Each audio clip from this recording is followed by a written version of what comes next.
शेर और लोमड़ी की कहानी। एक जंगल में एक ताकतवर शेर रहता था।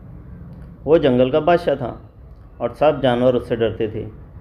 एक दिन उसने ऐलान किया कि वो बीमार है और सब जानवरों को उसकी इयादत के लिए आना चाहिए। जो ना आएगा वो उसका दुश्मन समझा जाएगा। जानवर एक एक करके शेर की गार में जाने लगे, मगर जो भी अंदर जाता वापस ना आता। शेर दरअसल बीमार नहीं था बल्कि भूखा था और वो हर आने वाले को खा जाता था। एक दिन एक चालाक लोमड़ी आई। उसने शेर की गार के बाहर बहुत सारे जानवरों के कदमों के निशान देखे, जो अंदर जा रहे थे, लेकिन कोई भी निशान वापस आने का नहीं था। लोमड़ी समझ गई कि अंदर जाने का मतलब मौत है।